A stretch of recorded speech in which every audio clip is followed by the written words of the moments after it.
In our day-to-day living, we interact with different people who come from different backgrounds, different experiences, different beliefs, and different mindsets, which is supposed to make our coexistence with one another colorful and enlightening. Alas, it has only succeeded in tearing us apart as a people, judging and condemning each other even to the point of committing heinous crimes against one another.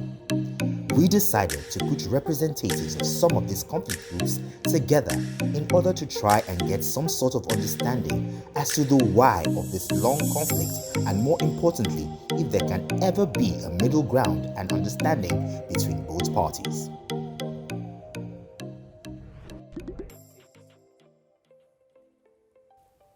Okay, from my own personal experience, I think I've seen so much. I'm serious. I've seen so much, and I think we need to do more as Christians. We really need to do more. We need to sit up. I think maybe, I'm not sure. Maybe from the Muslim perspective, they have strict rules. So if you misbehave, you chop your cake. But as Christian, you just feel like you can just do anything and God will forgive you. That's what I feel. I wouldn't say it doesn't happen at all, because it's too large a sample space to say it doesn't happen at all. I just think it's less reported. So it's just a case of we don't talk about it. It's a case of if it happens, we don't talk about it, or the people it happens to are not as open to talking to it as Christians probably. As Christians probably put it out there, and think because of those things. So Muslims are smaller sectors groups. So I don't think if it happens, I don't think it will be reported or quite as exposed as it is. In the Christendom. In the Christendom part of it, in the Christian versus Muslim part of it. Okay, I take my cue from 50 cents. Whoever asks should pay. For me, for first dates, I believe both parties has to really contribute their quota, right? I'm being practical and lenient here. Most times, if I invite a girl for a first date, I rather want us to meet halfway. Okay, where can we meet? I don't want it to be like you're coming all the way to see me. I don't want to go all the way to see you, so I won't end up in traffic going back home. So where are we meeting? Let's meet in the middle. That's the first way of even showing that, both parties are interested of meeting, to meet rather. So, and again, for the payments for meals and everything, so it depends. If I feel like I want to pay, I pay. If I don't feel like I want to pay, I can actually tell her there, please. Or we can minimize our spending, right? But if you are starting to eat or trying to order so much, there's an issue. I might just walk away. When are you taking? Well, guys, they suffer. Now they give more. Chichi, what do you feel? I disagree. Okay. I think it depends on the person. There are women that give more than men, and sometimes men give more than women. Please, I'm here to meet them. Well, personal experience. There are women that give more than men. Sometimes. And men You are single. So are we saying that it's basically a game, a character thing? I think it's what society has infused into our DNA. Women just feel they need to receive, and then some guys also feel entitled. But I think it's, at the end of the day, it's about who you really are. I don't mind gifting a guy. I was talking to a friend of mine and I was like, I think I can gift a guy a trip, all expense paid. If a guy can give me, then I should be able to give a guy. I don't think it's an issue, but we are all different. How much are you making? Sorry, wait first, before we even move further, please, who invited who to whose house? Your turn is coming. Wait. That's not the point. The invite doesn't guarantee or doesn't mean I must pay for your cab fare. I think that's a flawed way of thinking. How does the invite come about? That's one. Two, if you're making enough money, why I don't see any need to pay, to be honest, because you coming over is not just for me. We're coming to spend time together. So why would I pay for your cab? There has to be a reason. Either I know you don't have money at that point in time, or you're not working like I said, The reason should be clear. Clear, exactly. It's not a demand because I invited you over. after all, you can say you're not coming and there's nothing I can do. So why would you say, oh, I'm coming, then I'll say send my cab fare? What's up? What do you think about that? Like, I want to understand this. How do you say the reason should be clear? Do you, okay, I'm inviting, okay, come to my house. Okay, now sit down. So what is the reason why I should pay for her cab? Yes or no? You invited the girl to your house. That's not enough reason. I don't understand. I know, I'm not saying that girls shouldn't pay for their cab fares. Please, pay your cab fares. Because, I mean, if you can, definitely. But, I mean, if a guy, I don't see anything wrong with a guy paying for a girl's cab fare. I never said there's anything wrong. I said, but you said something like, oh, they have to have a clear reason. I mean, yeah, it just seems like now. See, I think men. There's an invite. I think men just attach too many reasons and too many explanation into something. Like, yeah, I make my money, I can pay my cab fare. I make my money, I can pay my cab fare. But I don't see it as a big deal if a man wants to pay my cab fare. Yeah, it's true. Why would you say so? Because millennials, I think... I told you I'm going to scatter it. Okay, I think millennials were very serious and work-oriented, and we value people's companies and people's people giving us opportunities and other stuff, so we don't take it for granted. Basically, finish. I think. I don't think that they are more loyal. I feel like they act like they don't have an option. This is all I have, so let me just take it. Now, I like the whole idea of taking risk and all. I agree, yes, so you are not sure of what's next, but sometimes if somebody's like, now for example, somebody's treating your boss is treating you somehow, it's not the only place you can get a job. I agree, there's the whole vibe going around and that it's not easy to get a job in Nigeria, it's not this, it's not that, but you can't let somebody keep on treating you like bull crap just because you need to keep your job. And that's the difference between millennials and Gen Z. A Gen Z person will not take crap from you, and the millennials will be like, what is paying my children's school fees? Won't maybe just stay? I'm sorry, but you're treating me anyhow, I will go. I think there's a little bit of truth in that, but I feel like there are better ways of handling it. Gen Z always go the rude part, like me suffer, me for what? Come on, talking to me anyhow. I can't take that rubbish. Like, they don't, even if you want to do it, there's supposed to be a way to do it, but I don't think they go through that part. So even if there's a truth to it, I feel that's why many of them have mental issues, like mental breakdown and all those things. Oh, Gen Z? No, millennials. I actually feel Gen Z have the mental breakdown.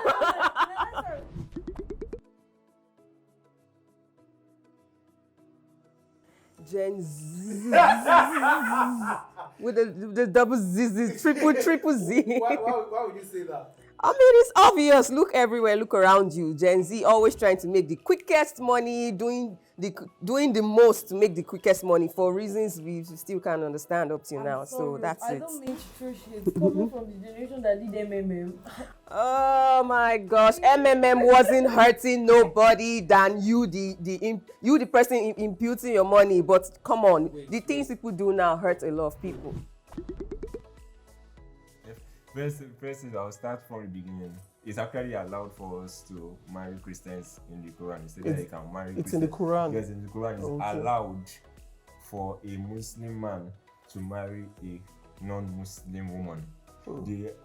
There's been sort of speculation or discussion about whether the reverse is the case, because now it's explicitly stated as it is for men. So there's speculation and discussion about whether it's the reverse. But yes, Muslims can marry Christian ladies, and there's also a sort of something like allowance that says you should not stop the person from going to the church or attending prayers or anything for that matter. There's a kind of allowance for that. Wow. So it's just a case of, it comes down to a case of choice and whether the two people can actually live together. Like I said, for me, I think religion is all about spiritual awareness. So it's not a case of Muslim Christian person when it comes to marriage. It's a case of both of you spiritually aware enough for you to live together despite those differences.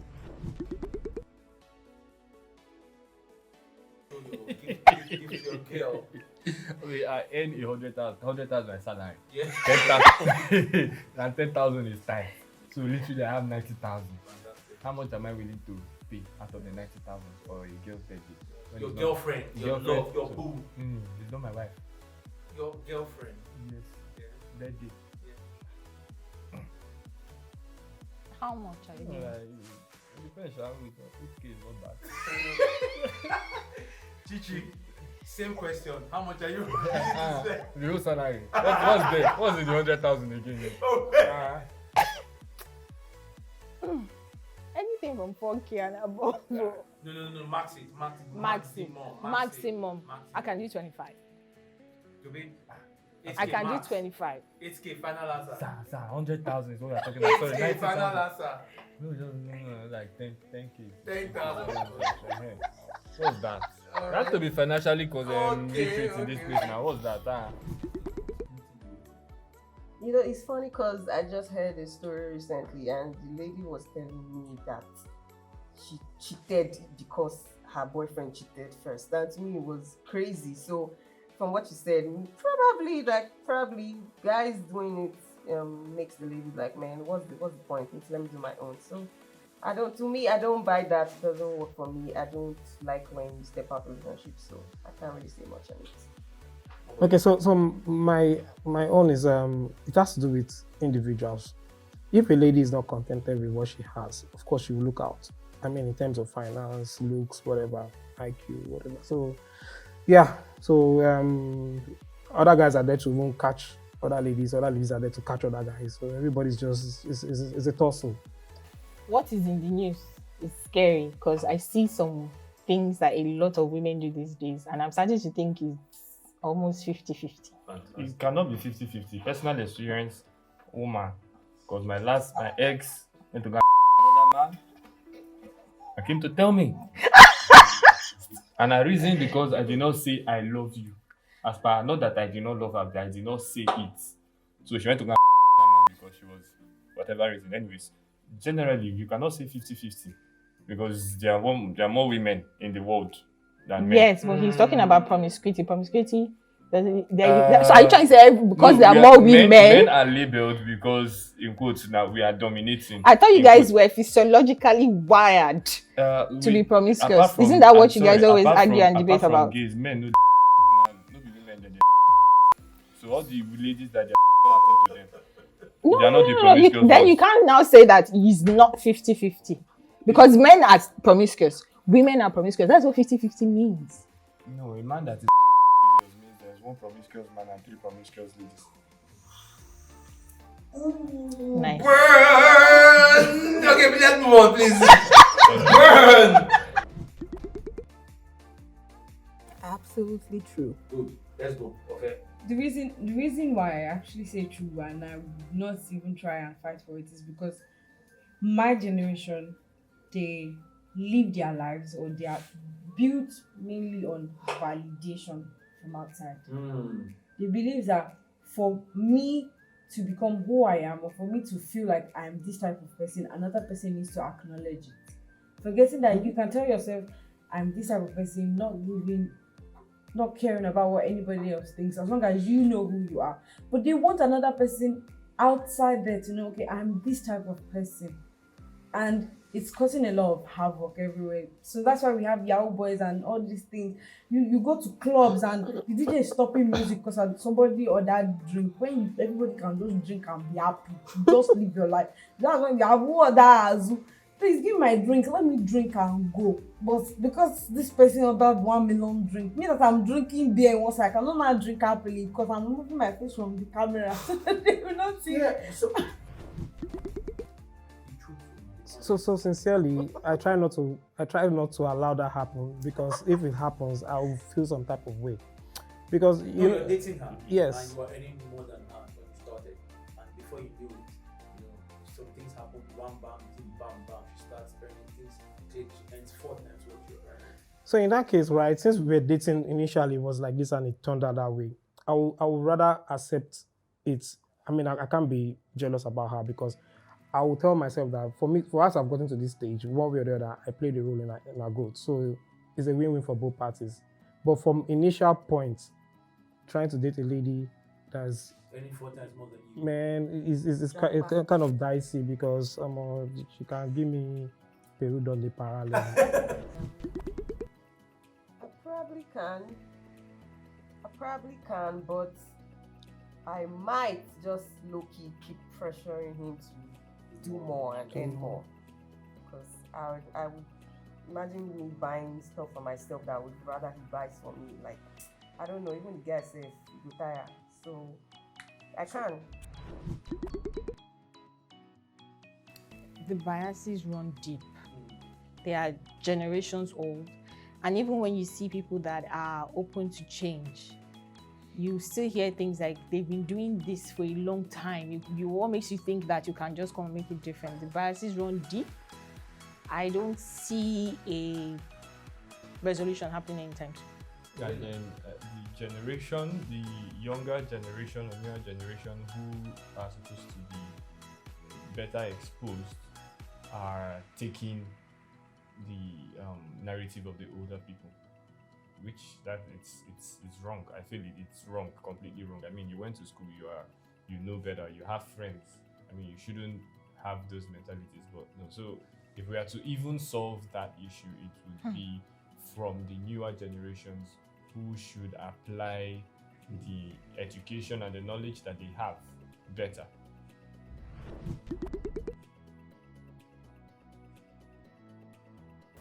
I think it's possible in the sense that millennials although I keep on saying they're archaic and all these things, but I feel like in some sort of way, we need their form of thinking and they need our ability to stand up for ourselves.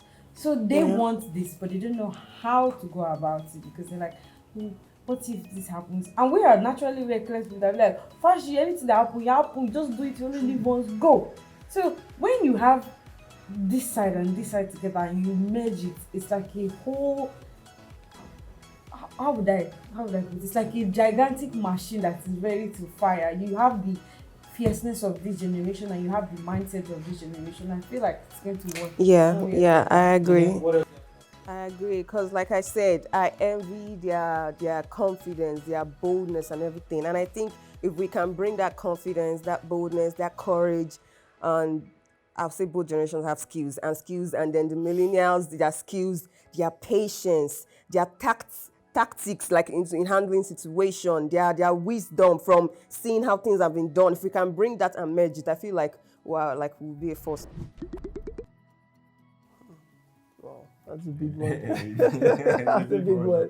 That's a big one for me because personally I've grown over time, now it's no more a religion thing. It's more like a relationship with God, and it has to be a personal conviction, when it comes to marriage, But for living together, it's the normal thing to do. Yes, I think it's a case of accepting our differences. I think we should not just preach. I don't think Muslims should just preach Islam and Christians should just preach Christianity. We should preach accepting the differences, that there are different people you meet with different opinions and different points of view in life.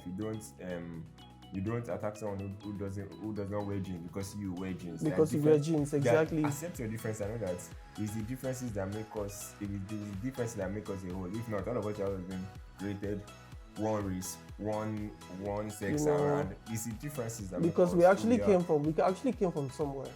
If we actually go back to the Bible, we actually came from somewhere. We came from the family. So I don't see a reason why you should be looking down on another person. So the first thing first is just love people.